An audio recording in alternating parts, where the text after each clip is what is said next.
अस्सलामु अलैकुम वरहमतुल्लाहि वबरकातुहू।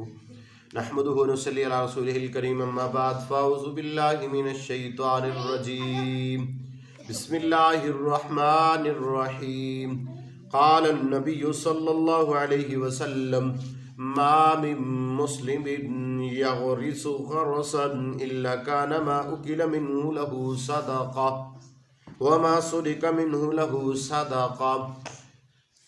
मेरे दोस्तों भाइयों, आज जो अगली वीडियो में मैं आपको बता चुका हूँ, उससे पहले वो भी सदक़े के हवाले से थी और एक दूसरे के साथ हुस्न सलूक के हवाले से थी। आज एक और हदीस आपके सामने पेश करने जा रहा हूँ और वो हदीस बहुत प्यारी है।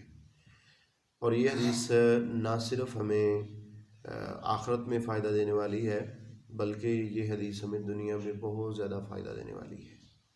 आजकल हमारे खेतों में, खलिहानों में और हमारे घरों में, हमारे बाज़ारों में दरख्त बहुत ज़्यादा उखाड़े जाते हैं, उसकी जगह पे नए नए लगाए जाते हैं। अब मैं सुबह इधर स्कूल जाता हूँ तो रास्ते में तकरीबन मैं डेली गिनता हूँ तकरीबन 10 से 15 बड़ी ट्रालियाँ जो हैं वो लकड़ियों की भरी हुई जो दरख्त होते हैं वो काट के जो है ना वो अपना लेके जा रहे होते हैं। अब देखा जाए वो जो दरख्त काट के लेके गए हैं, ज़ाहिरी बात है वो किसी खेत से काटे गए हैं, ज़ाहिरी बात है वो किसी के घर के सामने से काटा गया है, जैसे भी जिसको ज़रूरत उसने बेच दिया। दरख्त जो हमारे घर की जीनत होते हैं, दरख्त जो हमारे खेत की जीनत होते हैं, और खुसूसन वो दरख्त जो फलदार हैं, जिनके साथ आप फल जो ना वो अपना ले सकते हैं। नबी अलैहिस्सलातु वस्सलाम ने तो वैसे ही फलदार दरख्त को जब फल लगाओ तो काटने से मना फरमाया। और फिर दरख्त लगाना ये बहुत बड़ी नेकी है। इसके मुताबिक मैं एक हदीस आपके सामने पेश करना चाहता हूँ आज की वीडियो में। तो आप दोस्तों से भी अपील है कि हमारे इस चैनल को सब्सक्राइब भी किया करें और लाइक भी किया करें और शेयर भी किया करें, ताकि हर आने वाली वीडियो आपको बआसानी मिल जाए। हदीस कुछ इस तरह है। नबी अलैहिस्सलातु वस्सलाम आप सल्लल्लाहु अलैहि वसल्लम ने फरमाया, मा मिन मुस्लिमिन यग़रिसु ग़रसन इल्ला कान लहू मा उकिला मिन्हु सदक़ा। आप सल्लल्लाहु अलैहि वसल्लम ने फरमाया, कोई बंदा है, मैं ही हूँ या आप में से कोई है, वो एक दरख्त लगाता है, वो एक पौधा लगाता है, वो एक पौधा लगाता है, एक दरख्त लगाता है, वो फलदार पौधा है या फूलदार पौधा है या कह लो कि अपना सादा को दरख्त है, वो लगाता है। बस यहाँ पर तो आप सल्लल्लाहु अलैहि वसल्लम ने फरमाया जिस मुसलमान ने कोई पौधा या दरख्त लगाया, ठीक है। और आप सल्लल्लाहु अलैहि वसल्लम फरमाते हैं कि जब उसने लगा लिया, इल्ला मा काना उकिला मिन्हु लहू सदक़ा, तो इससे यूँ कह लो कि जो खा लिया उसके लिए सदका। अब इससे खा क्या लाए?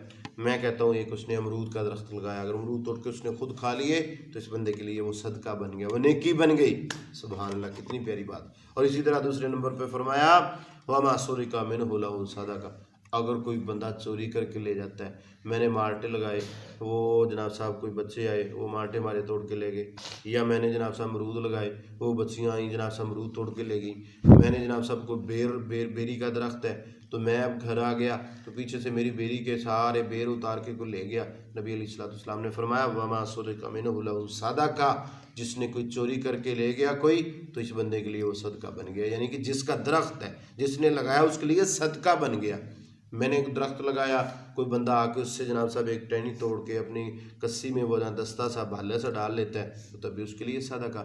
अगर मैंने को जनाब साहब दरख्त लगाया है, वो दरख्त बड़ा हो गया, तनावर हो गया, तो जनाब साहब कोई उसको काट के अपने घर ले जाता है, चोरी कर लेता है, तो ये मेरे लिए सदका है। मैंने तो अपने अजर के लिए उसको लगाया था, मैंने तो उसके बेनिफिट्स के लिए, उसके फ़ायदे के लिए लगाया था।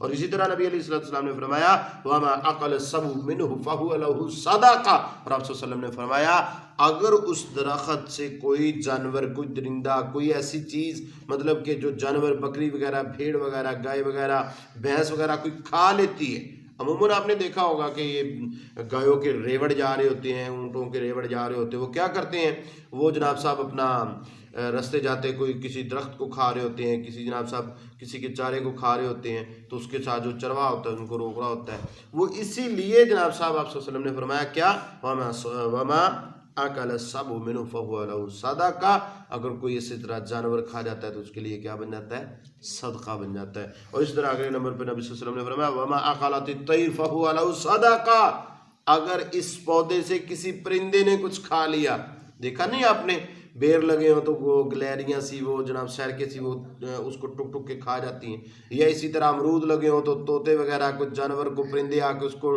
जो ना वो हाफ खा लेते हैं, हाफ छोड़ देते हैं, या इसी तरह कोई आम का दरख्त होता है या फ्रूट का दरख्त होता है, कोई खा लिया जाता है, कोई वहीं लटका रहता है। वो इसलिए नबी अलैहिस्सलाम ने फरमाया फहुवा लहू सदका, जिसने इसको बोया या जिसने इसको लगाया, जिसने इसको बड़ा किया पाल पोस के, वो उसके लिए सदका बन जाता है, वो उसके लिए सदका बन जाता है। ये तो मैं सिर्फ बता रहा हूं कि वो सदका कैसे बनता है। अब अगली बात नबी अलैहि सल्लम ने फरमाया वला यज़रु अहद इल्ला कान लहू सदका, और वैसे कोई से जाता रह जाता है ऐसे इसको नुकसान पहुंचा दे, उस दरख्त को नुकसान पहुंचा दे, तो आप सल्लल्लाहु अलैहि वसल्लम ने फरमाया फहुवा लहू सदका, उसके लिए सदका बन जाता है। अब मैं आपको एक एग्जाम्पल दे देता हूँ। मैंने ना पौधा लगाया अपने घर के सामने, या मैंने कोई दरख्त लगाया अपने खेत में लगाया, तो एक कोई खा ले तभी सब सदका उसमें से, या उससे जनाब साहब कोई चोरी करके ले जाए तब भी सदका मेरे लिए, अगर जनाब साहब उससे कोई परिंदा कोई पत्ते वगैरह आ गया उसका फ्रूट वगैरह खा ले तब भी सदका, अगर कोई जानवर उसको पत्ते वगैरह खा ले या उसके यानी नुकसान पहुँचा दे तब भी सदका, अगर कोई वैसे ही वेला बंदा जिसको हम कहते हैं वैसे जाता जाता ऐसी टाणी उसकी मरोड़ के तोड़ दे, ना लेके जाए ना लेनी ना देनी, तो आप सल्लल्लाहु अलैहि वसल्लम ने फरमाया फहुवा लहू सदका, उसको वैसे जर पहुंचा दे, जर का माने नुकसान पहुंचा दे, तो उसके लिए फिर भी क्या है सदका। तो मेरे प्यारे भाइयों ये सदका इसलिए फरमाया गया, ये दरख्त के बारे में इसलिए फरमाया गया है कि बहुत अहमियत का अमल, दरख्त सांस फराम करते हैं, ऑक्सीजन फराम करते हैं, दरख्त हमें छाँव देते हैं, दरख्त हमें जो है वो अपना ज़िंदगी बख्शते हैं, दरख्त हमें बहुत ज़्यादा फ़वाइद दे सकते हैं, हम फ्रूट उनसे ले सकते हैं, हम उनसे ईंधन ले सकते हैं, हम उनसे साया ले सकते हैं, हम उनसे ऑक्सीजन ले सकते हैं, हम बहुत ज़्यादा चीज़ें ले सकते हैं। तो मेरी आपसे इल्तमास है कि अपने घर के सामने या अपने खेत में जो दरख्त काटे जा चुके हैं या जो काट लेते हैं उन दरख्तों को बोएं और उनको बड़ा करें और उनसे आप फ़ायदा लें, दुनिया में भी और आखिरत में भी। अल्लाह ताला हमें समझने को इस पर अमल करने की तौफीक अता फरमाए। अस्सलामु अलैकुम व रहमतुल्लाहि व बरकातुहू।